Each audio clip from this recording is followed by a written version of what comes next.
So they bring in a photo, and we have to remember, because this is a special event, that there's an emotional attachment. There's an emotional. So when you ask her, well, what do you like about the photo? She'll say, well, I love those bits on her back. As long as you have bits on her back somewhere, it doesn't have to look exactly like the photo. Or she might say, I love the messy bun, or I love the fringe, I have the same, fringe, or I love the airiness in the crown. So, all right, let's break this down. What I like to do in the beginning is sometimes do a sketch where I can look at my internal construction. You see a lot of videos where they grab a big old honking ponytail and they twist and wrap and twist and wrap and put in bobby pins. The minute she starts moving her head, that is not going to stay in. So section 1 is always the front. You can see right here, this is where her fringe is, her front area, her bangs, okay? Section, and then there's another section that you can see this piece of blonde. It goes way down here. So that's part of 2 and 3. 2 and 3 are the sides. 2 and 3 are the sides. So 2 and 3 are the sides. So section 4 is the crown. 1, 2, and 3, 4. The 5 is the bottom. I want to look at 5. So I want to look like, if I do twist and wrap and pinch and pull these ends, I have a little ponytail base to pin it into.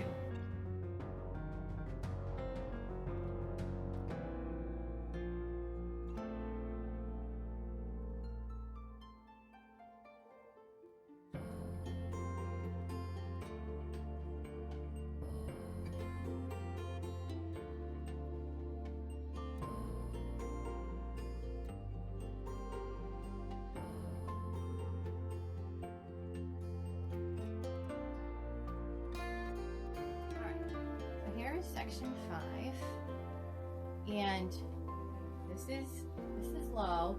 We're going to look at putting in some internal ponytails. Sometimes people like to start in the crown, sometimes people like to start in the bottom. There's no right or wrong. It depends on the base, right? So on this look, there's not the sides covering, right? So the sides come back and they can cover a lot of pins and a lot of mess. This look does not. Section 2 and 3 are in here. They're not going to hide. So we can do, let me think this through for a second. Section 2 and 3 are going to be in the bottom. Section 4. So now I want to think it through, and I'm going to do section 4 first, so that everything is at the bottom, and then we can kind of go up and over, okay?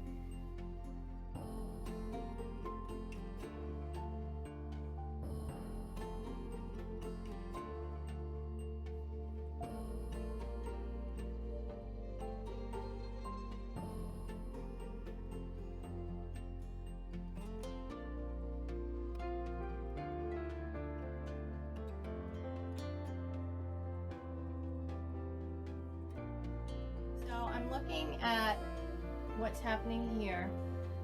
So in this photo, sometimes this very, very top can be a veil. If you have all of this, and you start pinching and pulling, see where the weight goes? It goes way down here.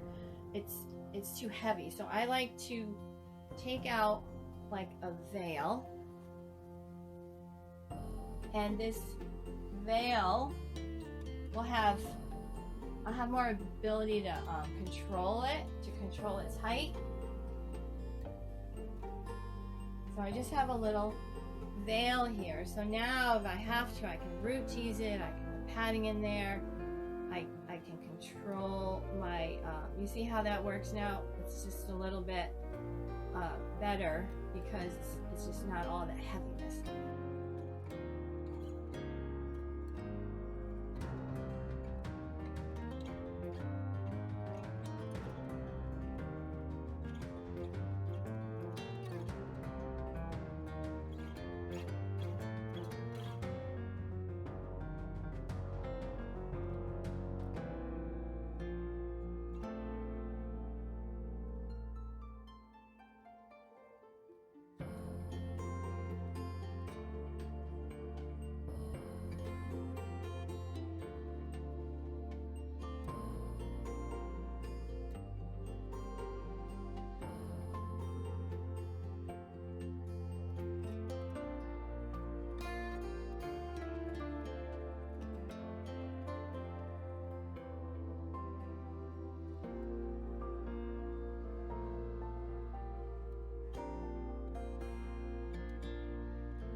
So you might have slipperier hair to work with. You know, the powders work really good. This would be a great place to put your powder right in here.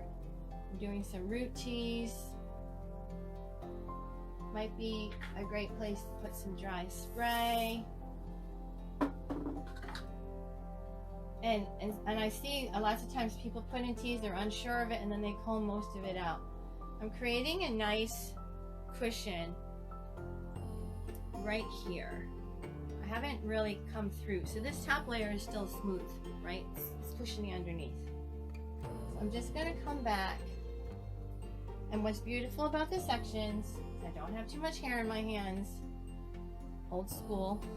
How many? Put it in the comments if you still use this. Oh Lord, I keep my utensils. I am not like a shopper. Like when I would go to IBS, every year I would sit in classes. I would have my whole day scheduled for classes, and I would typically sit in the front row because I'm a geek like that. And I'm not like, I don't like to buy things. I like to learn how to use what I have. And I'm not a gadget person, but you know, some people are. My husband is. My husband's a gadget person. So I'm going through and I'm just creating some pinch and pull here. Nothing wrong with a gadget person if you're a gadget person. I'm just saying I'm not. I still have the same curling iron and blow dryer that gotta at least be over 20 years old.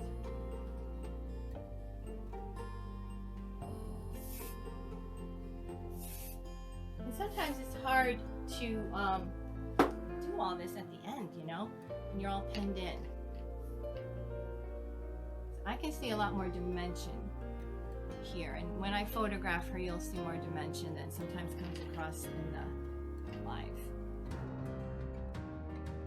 And this is also another time where I would say to the bride, I want to show you what's going on. I want to show you the softness. Got the fullness like the photo, and she'll look in the mirror, and this has happened many times. She'll be like, oh, it's too high. Like, oh, I didn't know it would look like that on me. So you just communicate through the whole process.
going to do a kind of like a French twist trick. You could add hair and it would be a lot easier. If I go here, I'm not going to get the bun where I want it. So this is like a French twist seam. Anybody who's been at this a while knows what's going to happen. I'm going to go over and I'm going to make a French twist seam so that my base will stay over there. French twist seam allows you to do this thing, to do this rollover thing. So now that's going to stay, and I can just kind of roll this right over, and the bun is going to be where I want it. Loosey, loosey, loosey.